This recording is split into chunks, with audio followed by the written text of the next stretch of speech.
welcome back to yet another exciting session of APAC Smart and Sustainable City Conclave, an event hosted by the Thiruvananthapuram Smart City Limited and organized by APAC News Network. It's a three-day event in which we are going to see various discussion on various aspects of building smart cities, futuristic cities, be it technology, innovation, urban waste management, transportation, urban mobility. Everything will be discussed for the next 3 days in this smart and sustainable city conclave. In the inaugural, we had the presence of the Chief Secretary of Kerala, who has given the keynote address. We also had the perspective from the program chair, Sri P. Balakiran, is the CEO of Thiruvananthapuram Smart City Limited, who gave an overview of what Thiruvananthapuram is doing in terms of smart city mission. We also had a perspective from Maharashtra and also the perspective from the Kingdom of Netherlands, the Consul General of Netherlands in Bangalore. He also joined us in the inaugural. And then we had a technology presentation. It was followed by a session on urban transport and mobility this day. That is citizen-centric digital governance in smart cities and sustainable urban development.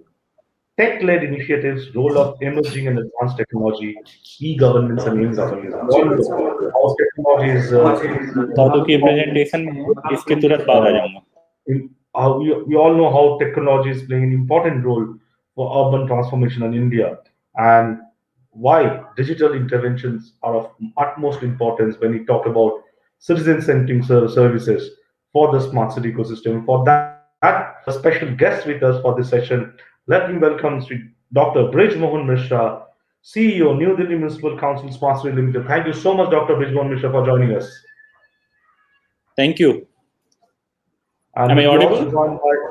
We'll be also joined by various other officers from various other states for this session. But before that, let's have a perspective from New Delhi Municipal Council Smart City Limited by Dr. Brij Mohan Mishra. Over to you, Dr. Brij Mohan Mishra. Thank you. And I'm extremely grateful for giving this opportunity to share amongst all of us the various learnings from multiple cities with respect to smart city and the use of technology for sustainable development. I would like to share some of the projects which has been undertaken by NDMC Smart City Limited, the advantages, the whole project details, and what experience we are having. And I'm also keen to learn from the other smart cities. So may I ask you to move on the next slide, please.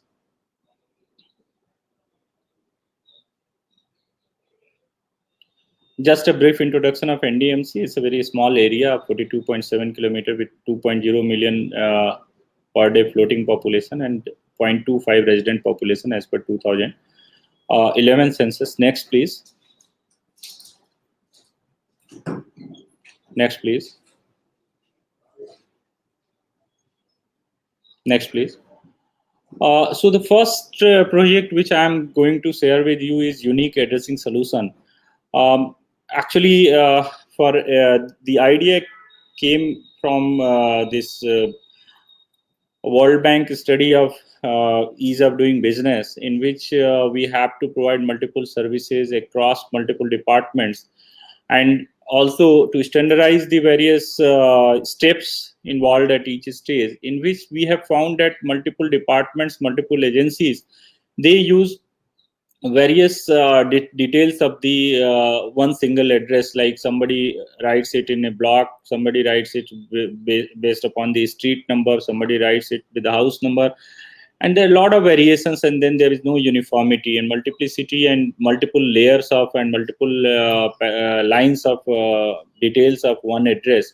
So to sort it out, also integrate with it with the technology, we have introduced this digital door number project across NDMC area. This is a street-based addressing system.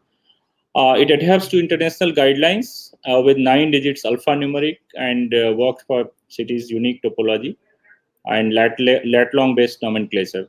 Next slide, please.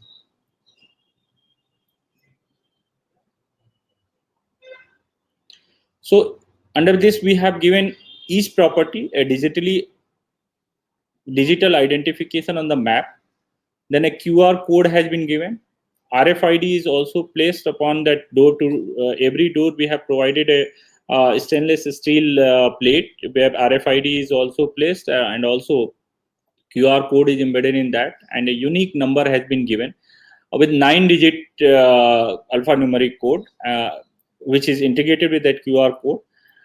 And any scanner based upon QR code can fetch whole property details in the back. On the back end, this whole QR code and these digits, they have been integrated with the multiple services which NDMC is providing with respect to that particular property, including the municipal services, then electricity, water, then their revenue details, then house details, and the other details, whatever we have, that all has been integrated backend.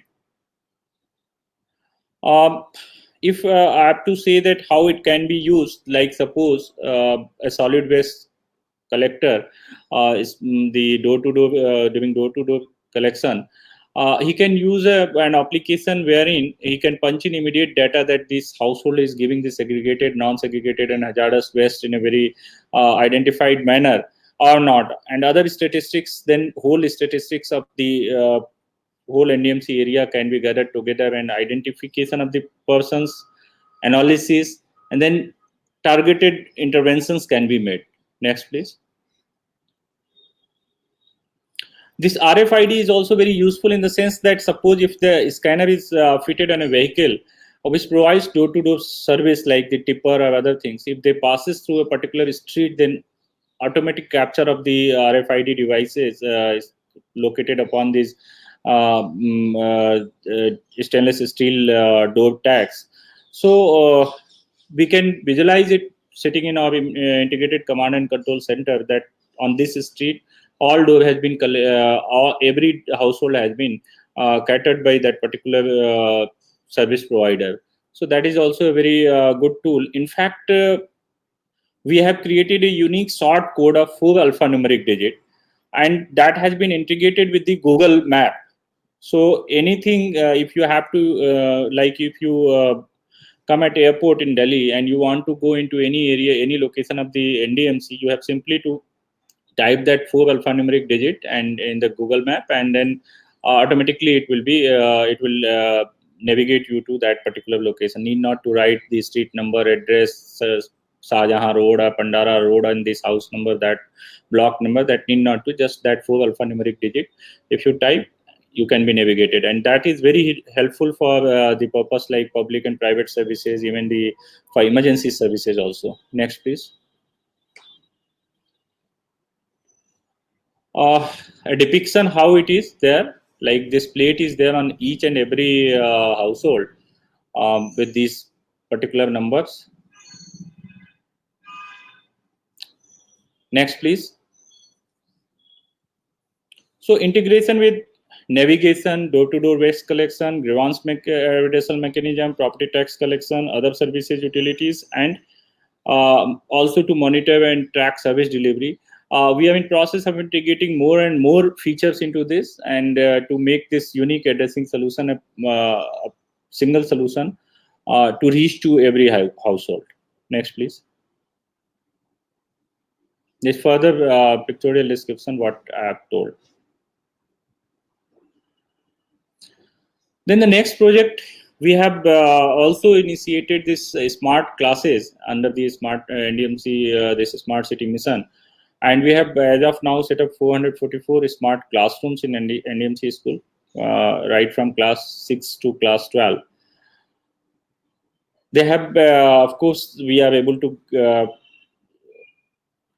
teach the students based upon 3D models. We have interactive maps, virtual science laboratory, geometric tools, interactive graphs, science activities, MCQ chapter-based model papers, practice papers, etc. And it has a very visible impact. Like in 2020, for class 12, the overall result was 95.41%, and in which if we compare in that of 2019 and 2018, it was 94.21%, 93.66%. So a visible impact, though it's very early to say, but then statistically, This is also visible. Next, please.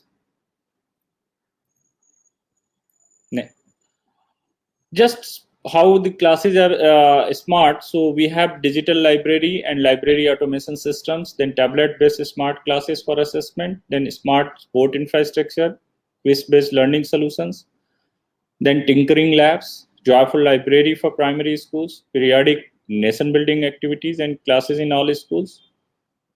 Next, please.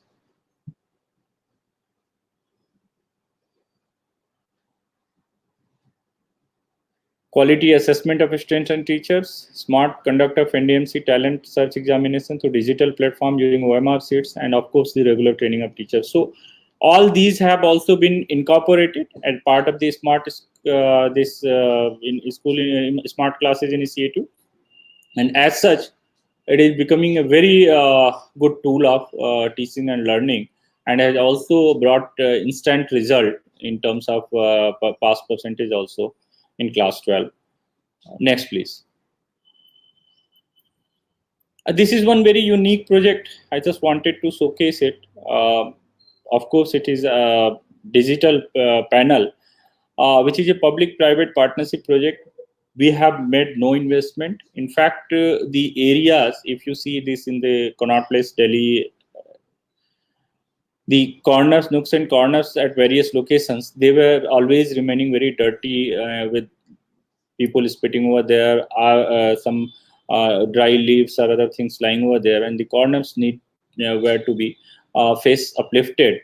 So it was thought that why not to put a digital panel over there where certain investments will be made by the concessionaire, and in turn it will be a win-win situation for concessionaire as well as for the council, where we both earn revenue without any investment, of course, from the council side. So concessionaire shares monthly revenue obtained to him, and this whole project has been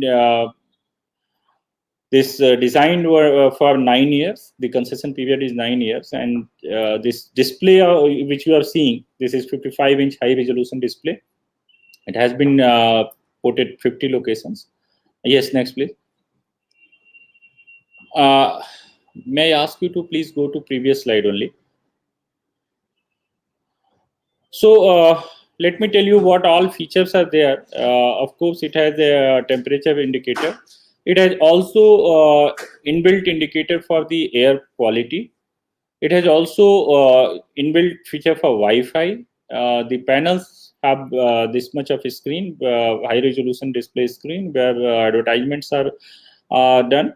And certain slots of the advertisements are also kept reserved with the NDMC, where we display like this Swachh Sarvekshan or other messages of national importance or for the council's importance that we display during that period. And rest of the period, this concessionaire runs the commercial advertisements over there. Next, please.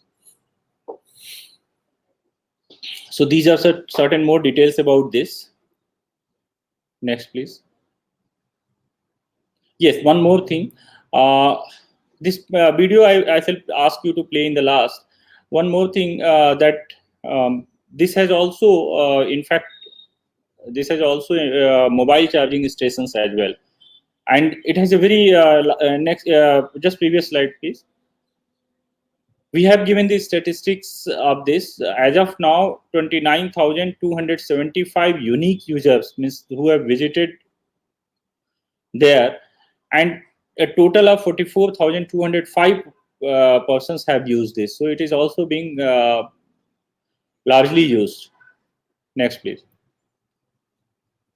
Next, please. One more thing is that this NDMC 311 app, it provides services like you can pay your utility bills, you can pay your taxes and all. Very user friendly. You can lodge your grievances, easily monitor and the progress on grievances, and the response also reaches to you.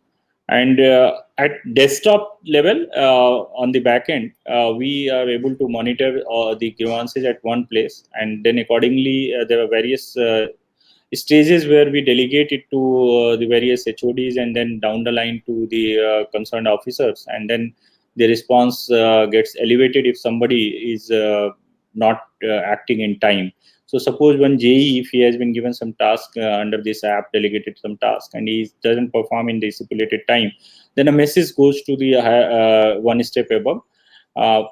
And if he also doesn't perform in certain time, then the message goes to either me, the secretary, or the chairperson of the council. So kind of escalation is also inbuilt.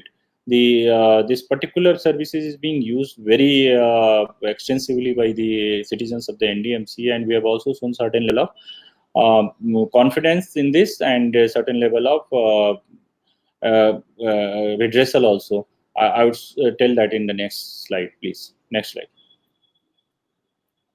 So redressal resolving rate is there for 96%. We are trying to make it to 100% in time. Next, please. Like any other city, smart city, we have a very advanced unified control and command center where we have integrated till date 20 services. 7-8 services more have to be integrated. We are in process to do that. This has CCTV monitoring of the public area, various information displays at the various LED screens, revenue realizations, as well as complaint redressal. There are other things like solid waste, whole solid waste management system can be real-time monitored over here. It is improving the service delivery at the very same time. Like at one point, we are able to find out in the city at any point of time what faults are there, what are the things which need to be addressed, as well as the historical data is gathered in so much volume, where we are able to also analyze and then make systemic changes where we can reduce such grievances. We can, even for planning the next projects or next stages, these data are being useful, that what should be the next approach towards improvement of municipal services. Next, please. Next, please.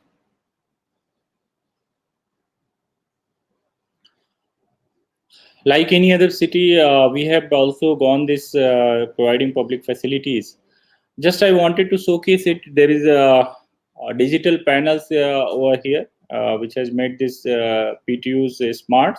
Also, we have tried to integrate it with bank and water ATM, like medical test facilities, snack vending machines, sanitary pad dispensing machines, high quality fittings, and GPS based real time feedback mechanism. Means anybody who is using this toilet, on the wall mounted panel, he can fill in the feedback that these are there are certain set of questionnaires which if he wants to give the feedback, he can feed in, and that data is being analyzed at our end, that which of these utilities have the maintenance issues or any suggestions received from the public. So that are being very useful to maintain the hygiene status as well as quality of service in public utilities, which otherwise largely we lack in the country. Next, please. We are slightly in that sense, we have one more, being capital city. We have one more important role, as we are also DISCOM for the New Delhi area. Rest of the Delhi area is done by various other electricity DISCOMs like BSNL, BSES, and NDPL and other things. But for New Delhi area, we are also a distribution company of electricity. So we purchase the electricity as well as we distribute the electricity. So we are also, as a part of the smart city project, this Sakada automation projects we are using, where we will have a real-time data of electric substation, and with the help of central control room, procurement as well as the dispersal, all these efficiencies can be calibrated to reduce the losses, and make more this DISCOM more energy efficient, as well as financial integrity can also be maintained. Next, please. The smart water meter is also one project, because we are also distributing water to the city. Delhi Jal Board provides for the rest of the Delhi, but NDMC is distributing water for NDMC areas. So in that case, also these smart meters are meters we are able to communicate with from the centralized location. So no need to go for checking water consumption and other things that can be collected at one locations electronically. Also, certain programming can be made based upon that. The feedback and other things can also come from the locations, the households. So this is also one project. These two projects, SCADA automation and smart water meter, we have not been able to showcase something because this we have an implementation stage. So shortly we will be able to also showcase what benefits we are obtaining from that. Thank you. So that's all from my side. Would be keenly watching for any good projects from other smart cities, and we'll try to learn from them and also implement whatever best possible in New Delhi Municipal Council area also. Thank you.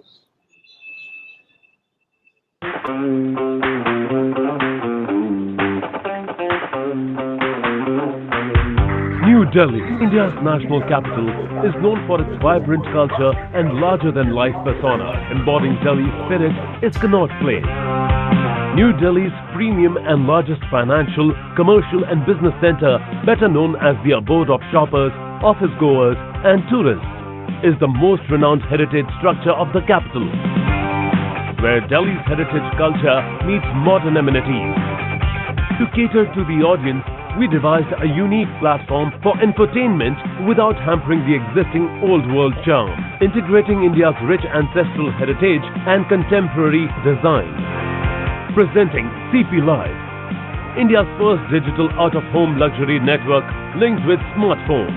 With an aesthetic design, a chain of 50 digital panels is creating state-of-the-art public information, messaging and consumable OTT platform from its central control room. Information integrating real-time public hazards information such as air quality index values sourced from cloud-connected air monitoring stations, traffic updates, and hyper-local emergency communications such as illegal parking notifications and lost child, etc., can be triggered from the central control room. Its integrated responsive solution also empowers the control room to influence the crowd actions using its interactive nudges. CP Live screens also provide an enhanced synced experience through free Wi-Fi. What's more, the free content allows users to enjoy unlimited entertainment on their smartphones.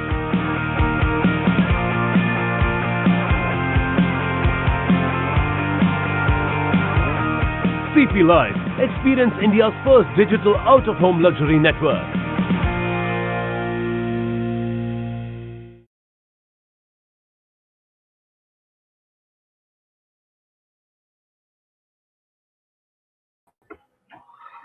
That was wonderful. That was wonderful, Dr. Brij Mohan Mishra. The presentation actually took us all to the Connaught Place area and the Luton's Delhi and the Indians area, where we can see a lot of innovations happening and a lot of digital interventions are also happening. And let me also inform you that we have been joined by a very special guest for this session, S.V.R. Srinivas, Principal Secretary, Department of Housing, Government of Maharashtra. He has got keen interest in this subject because he was earlier also this IT Secretary of the state. So I'll request Mr. Srinivas, if you can switch on your camera so that we can see you. Thanks, Sri Srinivas, for joining us for this session. Yeah, good afternoon. Yes. So we just saw insightful and very intriguing presentation by the New Delhi Municipal Council Sponsored Limited by Dr. Brij Mohan Mishra, CEO. I'll come to Mr. S.V.R. Srinivas for his take on that. But I have a question for Dr. Brij Mohan Mishra. You showed us the infrastructure which is in place in the New Delhi Municipal Council Sponsored Limited. I have a question: how well or how professionally you have used that integrated command control center to fight the pandemic during the lockdown? It was useful in the sense of like when the city was under lockdown. So at that point of time, the various municipal services, you need not to visit here and there many from most of the time, and we used to see it with respect to either the solid waste management or the road sweeping, cleaning, or even like we have this electricity distribution and water distribution. So all because then staffs were thin and other things. So at that time, it was very useful to control all of them from a integrated command and control room, where we used to gather the data, and then targeted interventions could be made, that only the area where we have the problem, then during that in that particular area only one has to reach. So that was useful, of course, with respect to also dissemination of information, the various advertisement panels and other things that could be centrally commanded and controlled, as well as like during the lockdown period we had the various facilities, like in Delhi particularly we had to feed to the public at the hunger centers and other things. So all those data also we used to obtain in the integrated command and control center, and from there we used to do that. Likewise the quarantine and the surveillance issues as well. So it was largely used. However, in Delhi particularly, the things were more controlled at the district magistrates level. But this was becoming an extension of the support given to districts, along with the municipal services, which is our core job, which otherwise would have been very difficult to manage in the lockdown period and thereafter, when the employees were thin and the commutation was banned, prohibited. Thank you. One last question before I move to Sri S.V.R. Srinivas.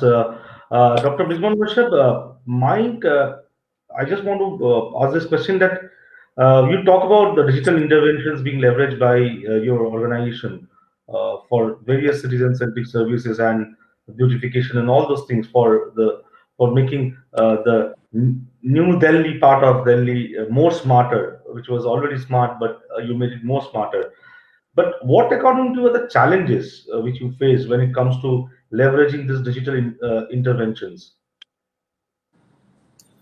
and how those challenges can be addressed if you still think that those challenges are still persisting there? Honestly speaking, in fact, we have reached to the level of advancement in technology, where technology is not the challenge per se. There are n number of technologies, there are multiple uses of the technologies, and it's available at all various platforms, and we can use that. What I could see and what I could feel is the actual challenge is adoption of those technologies and the change of mindset amongst the citizens as well as the municipal workers, where we see technology not as a benefactor, a force multiplier, but as a handicap.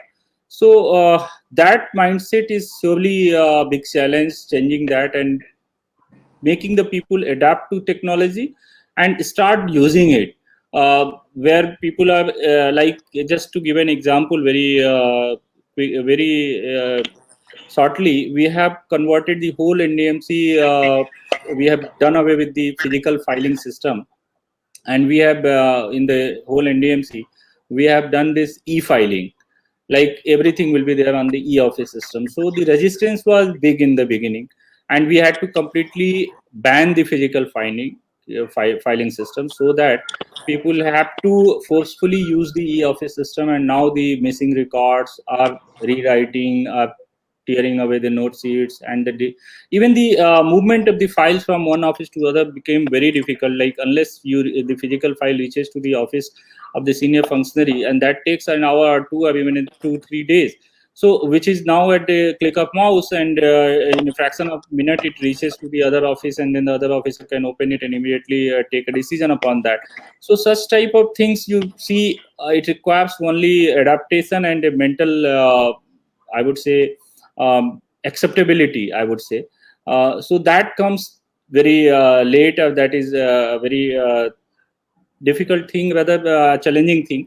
So I believe that is the most important one. Of course, then the suitable technologies and its real use, bringing it to a perspective, is the second one. So that's all from my side. Thanks, Dr. Brisman Mishra, CEO, New Delhi Municipal Council's Master Limited, for joining us and giving a detailed and insightful presentation on the various initiatives being undertaken by your organization to transform New Delhi, part of Delhi, more smarter, and with the digital interventions. Thank you so much for joining us for this session. I'll quickly move to Thank you. S.V.R. Srinivas, Principal Secretary, Department of Housing, Government of Maharashtra. Mr. Srinivas, you have been in the urban administration space for last 20 years. I was hearing in the inaugural, and you've got vast experience also in the IT domain. So, if I may ask you that to amalgamate two thoughts, two school of thoughts, one is urban, one is technology. How do you see this change which is happening in the urban sector in India in last 7 8 years to bring urban transformation? Your take on that? Yeah, see, I'll take up Frere's remark during the inaugural. See, the concept of smart city has to be amalgamated as integrated with technology now. So, technology is actually the major binding force and transformative power it has acquired. It is actually making even the vast cities into global villages. Entire world has, of course, has become a global village ages back. But we are in the sixth degree of interaction with every citizen in the world. So having reached that stage, now things have come to where we can implement and take full advantage. And each and every field is going to be determined and transformed by technology. And let us start with what I started in the morning with the public transport and transport in general. So public transport, of course, wherever underground metros come or overground elevated metros come, things are already changing. They are going to change. But where we are facing the problem is in private transport. Uh, so this sector is going to undergo massive change with the advent of driverless cars, which are futuristic. But I am sure in next half a decade or so, it will be seeing them very commonplace. So then the municipalities have to come out with the new DC regulations, I mean development control regulations, whereby the parking issues have to be dealt with in a different way, as I was mentioning in the morning. And secondly, the building permission issues have to be dealt with in a different way as far as parking is concerned. And public parking lots, public parking places may not be required as much as we do today. So this is one aspect which has to be dealt with in sync with the changing technology. And more important, or equally, rather, if not equally important, if not more important, equally important is the technology transformations that are taking place, whereby we should be able to reach a stage of citizens' life cycle management. See, now we are doing in bits and pieces, right? The technology is being implemented, whether it is NDMC or whether it is Mumbai Corporation, everywhere else, including Trivandrum Corporation, etc., in a piecemeal fashion, because that is how it is coming. But time has come where the municipalities should deal with citizen life cycle management, right from birth till the end of life. And entire thing in a positive way. I mean, of course, without being intrusive, obviously, with keeping the privacy in mind, data security in mind, that has to come in place. And thirdly, time has come to quickly put in place the Data Privacy Act on the lines of the GDPR that is there in Europe. The time has come in a big time. It is being under consideration of the government of India. And so that will be very major boost, because a lot of times people are informed or even misinformed that the data is being compromised, etc. So this will give protection, of course. Data protection bill will give a tremendous protection. However, it will also give a lot of confidence to the citizens and to the even to the semi or government officials. It will be a big confidence booster in using technology in a public domain. And finally, the things which are of routine nature, they have to be automated. That is already being done. For example, in Maharashtra, when I was there, we earlier in IT department, as you mentioned, we were actually trying to sort of do all the building permissions online. The building permissions were being done offline earlier, but now we prepared a BPMS, Building Permissions Management System, which is central software, centrally monitored, and centrally software upgrades are done. but where each municipality have to just upload their building permissions and permissions come automatically. So routine things.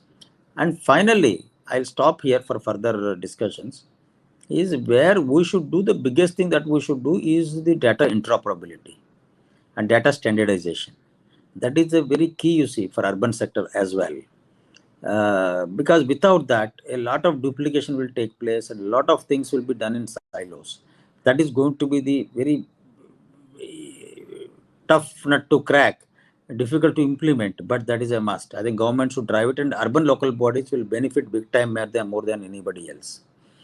And finally, there's one more point I wanted to mention, that now that Bharatnet, or the National Optical Fiber Network, earlier what it was called, now it's called Bharatnet. That is going to be a reality now within 6 months to 8 months. Entire India, each and every village, and all the municipalities are also can take advantage of it.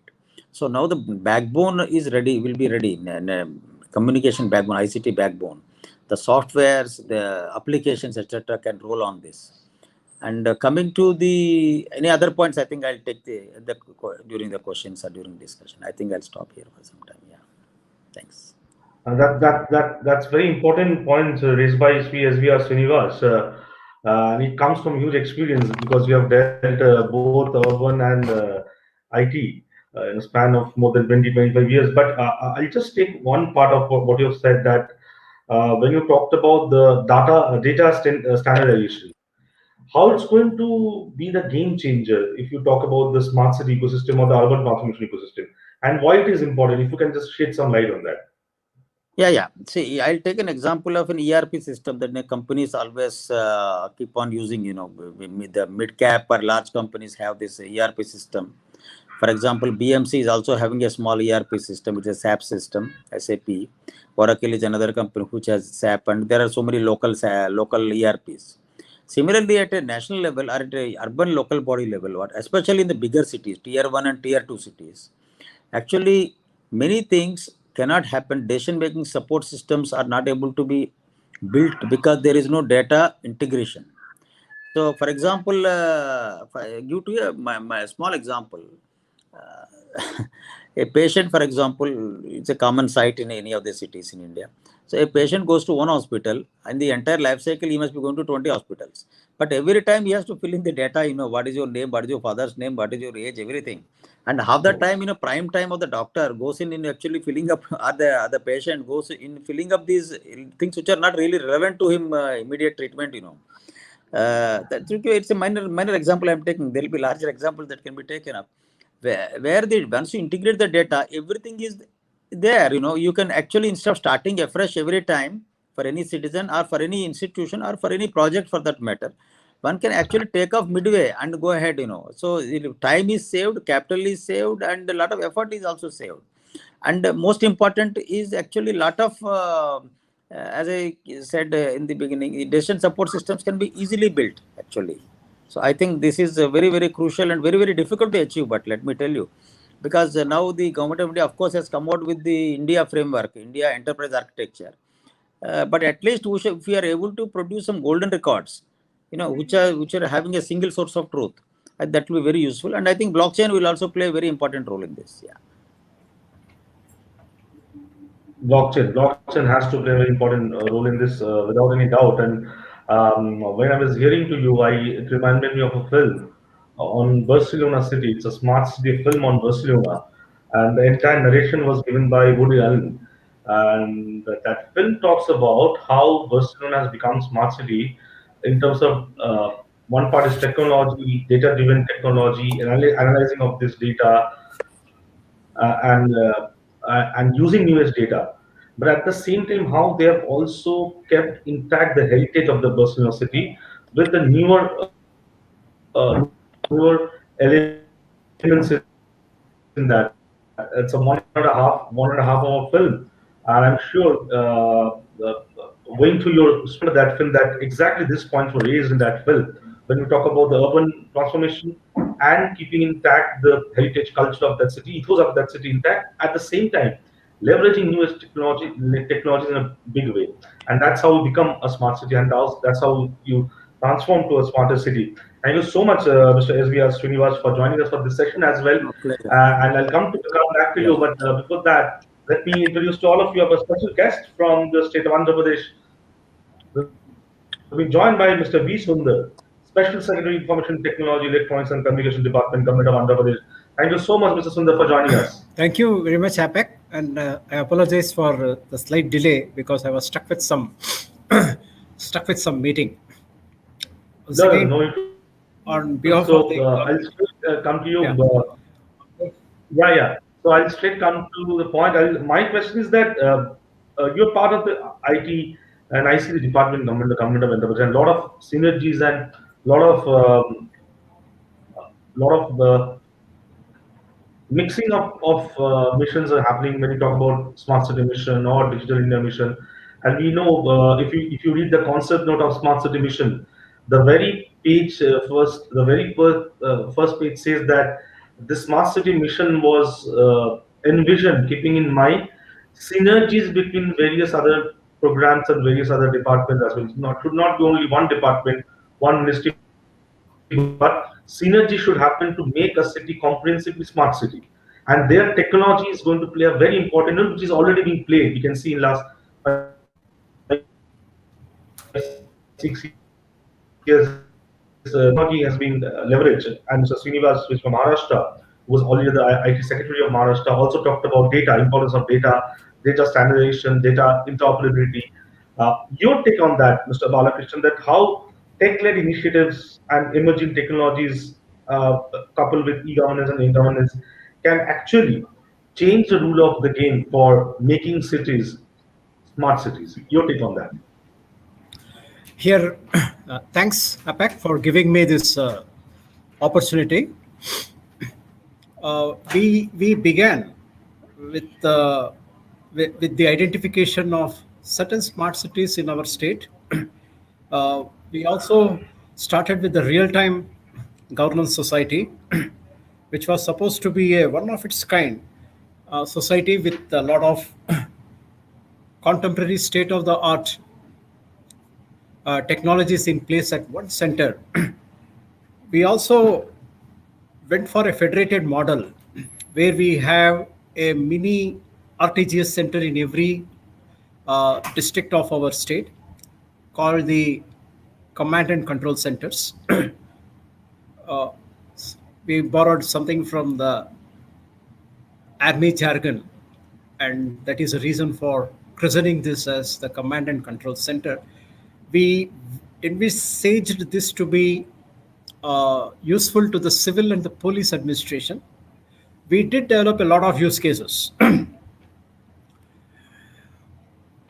The vision was, yes, ultimately when the identified 4 to 5 smart cities come up, they will be integrated into the real-time governance society and the district command and control centers. But as we proceeded with this vision, we came across certain other, I should not say negative, but jarring aspects of digital governance. One was the problem of inclusivity. Okay. Data reveals that even in our state, just like the center, we have approximately 40% of the population who are not enjoying the benefits of the contemporary technologies which we provide in the smart cities. The main reason being they are not able to access the internet using their feature phone. Forget about having laptops and having access to high-end Wi-Fi. No, that is not happening. The second was a complete lack of standardization interoperabilities in providing our citizen services to the people. I am quite sure that Srinivas sir from Maharashtra was touching upon this because I could just listen to what he was speaking in the last 5 to 7 minutes. It's a burning issue, and it's a big leakage for every IT department in each of the states of our country. Take the COVID-19 uh, example. We have around 35 apps developed by as many vendors presently in the country. Each of them do not have a uh, while we could have developed these apps in a standard manner with the best cost optimization in place, perhaps we could have followed the lead of the center. No, that was not the route. None of the states took that route. We had our own vendors, we had our own models, and as a result of which, each of the 35 or 36 apps presently which are engaged with COVID-19 tracking, COVID-19 hospital bed logistics, we had some apps that even facilitated door delivery of medicines and groceries, which happened in AP. The point I'm trying to make is each of the app developed at some cost by the government had varying features of offer, varying services on offer, and the cybersecurity issues were also, as we started delivering, we saw leakages in cybersecurity. Some of the apps, they requested even uh, device accounts, while some of the apps required the Aadhaar for operation. So the cybersecurity features which were on offer across the 35 apps differed widely, and thus we had a heterogeneous IT ecosystem which spells disaster for any cybersecurity, any acceptable cybersecurity paradigm. Now, what does all this suggest? All this means that we have to go for a standard, perhaps redundant architecture for our IT initiatives. And that means once we talk about standards, once we talk about cost optimization, the idea of pockets of smart cities here and there in the state, that and this idea does not gel. So we had a almost 360-degree revert on our vision of smart cities. And we took examples from developed economies like US, like Canada, like Australia, where instead of smart cities, we have concept cities.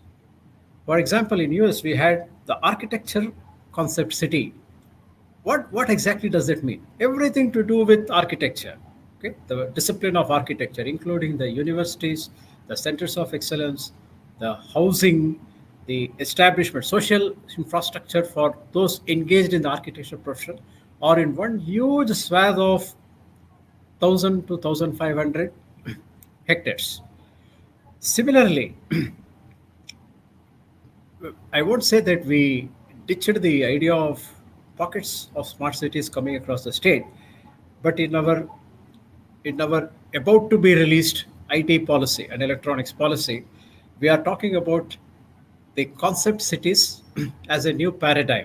We have identified three pockets in the state, one in Visakhapatnam, obviously because it already has a IT. Remember, I'm speaking from the state of Andhra Pradesh, which till recently, if you take time zones into consideration, we had Hyderabad, and we now don't have Hyderabad, but we have to make do with tier 2, tier 3 towns and build up a vibrant IT and electronics ecosystem to satisfy the aspirations of of thousands of engineers rolling out from our state, not to speak of graduates and postgraduates coming from national institutions like IITs, IIM Visakhapatnam, ISER Tirupati, and so on and so forth.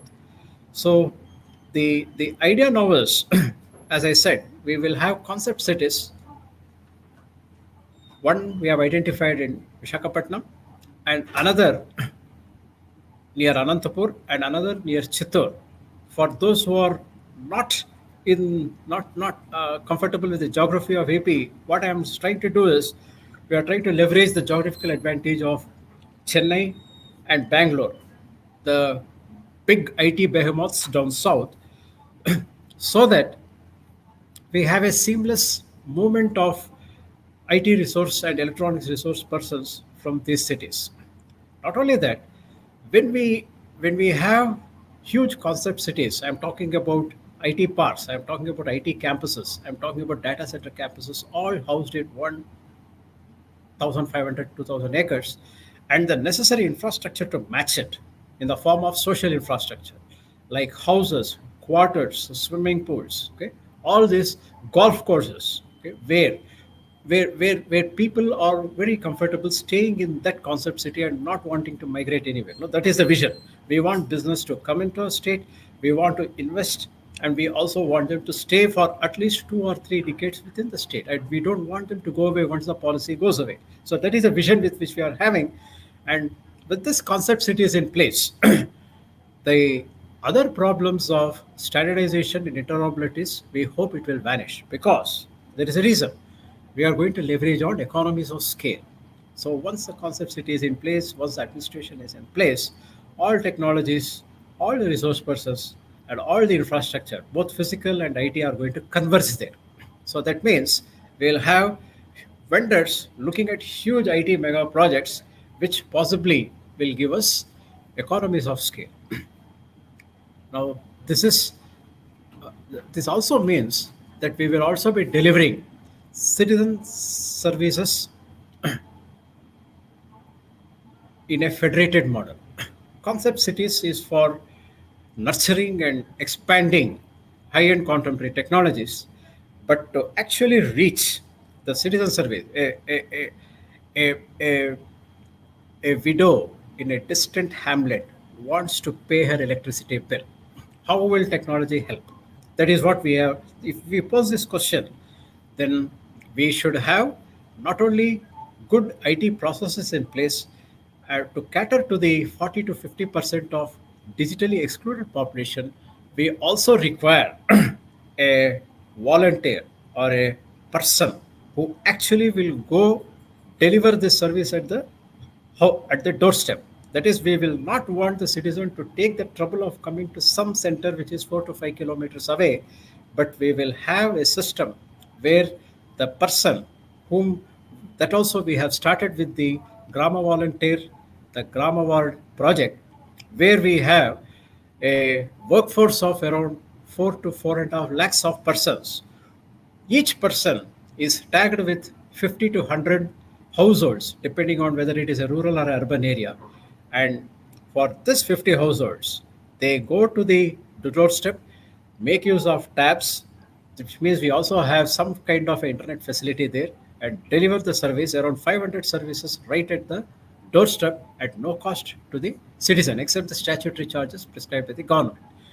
So what do we have for AP as a whole? On the one hand, we have concept cities with 3 huge pockets with all the contemporary state and state-of-the-art technologies converging in one place, and nurturing technologies, nurturing high-end skill universities, and also we are also talking about skilling.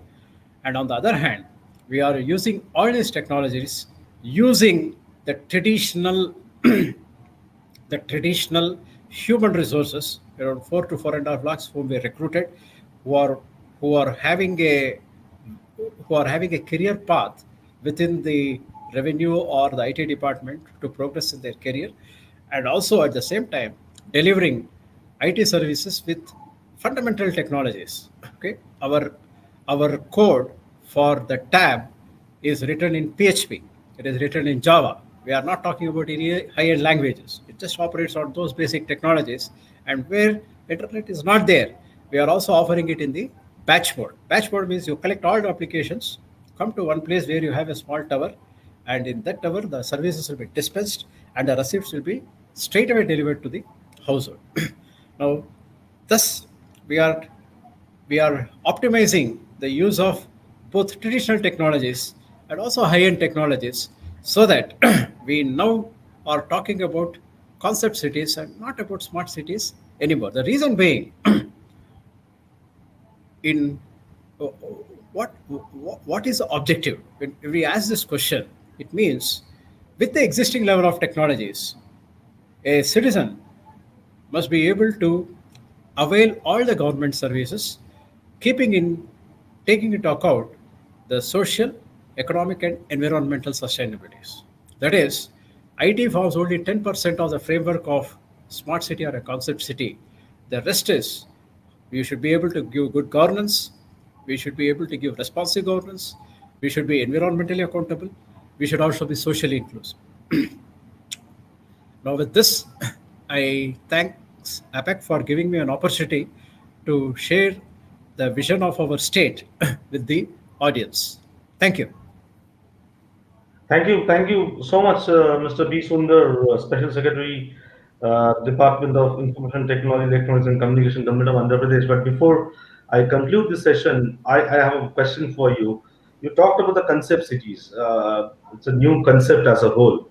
Have you set any time frame that by maybe next 2 years, 5 years, this concept cities will be in place?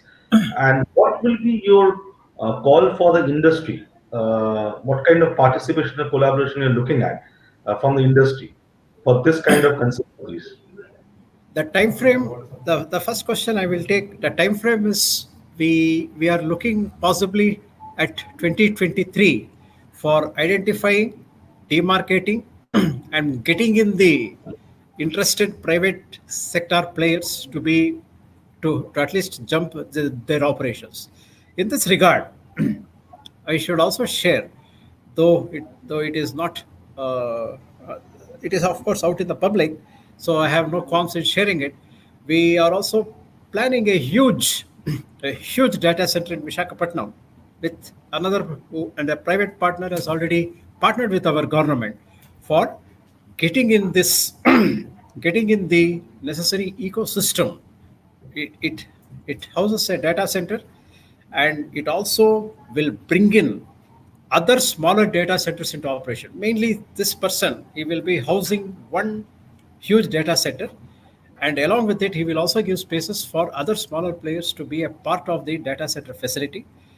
To serve this, we are also planning to have a IT campus, because data center it gobbles up huge technologies, not only in the power sector, it also gobbles technologies in the IT sector. So we have a high-end IT skill university to cater to this. And of course, the social infrastructure, which means a hotel, a living spaces, environment to provide a conducive atmosphere. So we already have started with this, with a miniature dream of a concept city in Visakhapatnam. And in the next few months, you will see some activities in this front. We only hope that we will learn some good lessons from this. The second is, what are the kind of partnerships we are investing, and what are the policy things which we are offering? Yes, that's a good question, because with nothing on offer, we don't have Hyderabad, we don't have cities like Hyderabad or Chennai or Bangalore in AP. But what we are offering is land at a reasonable cost, some form of power subsidy. We are offering a good chunk in the form of employment incentives. Look, that ties neatly with our objective, because we also want the people from our state to be employed within the within the IT infrastructure we are creating. So for a person who comes to our state, he has access to the huge coastal land with all its ports, freights, even the data center in place. He also has good access to some of the power subsidies. He also has access to the human resources which we are presently nurturing within our universities.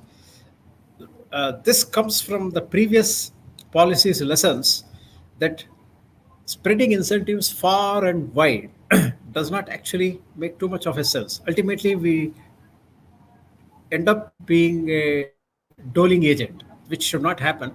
The incentives should create infrastructure, it should create employment, and both should be of a permanent nature. That was how we have crafted the IT and the electronics policy. We will be releasing the IT and electronics policy perhaps in the next month after paperwork, and there you will see many of the things which I am talking about in the public domain. Thank you. Right.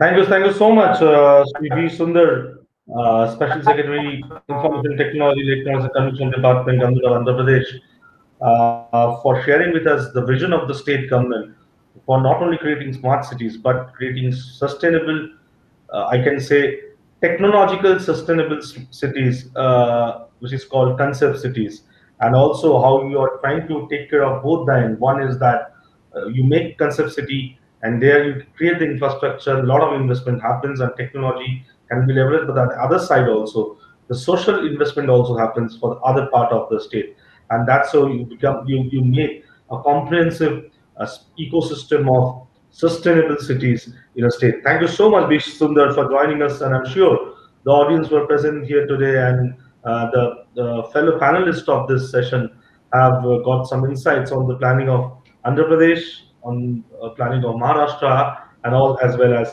New Delhi Municipal Council Smart City Limited. Thank you so much, Sri B. Sundar, Dr. Brij Mohan Mishra, and Sri S.V.R. Srinivas for joining us for this session. With this, we'll slip into a short break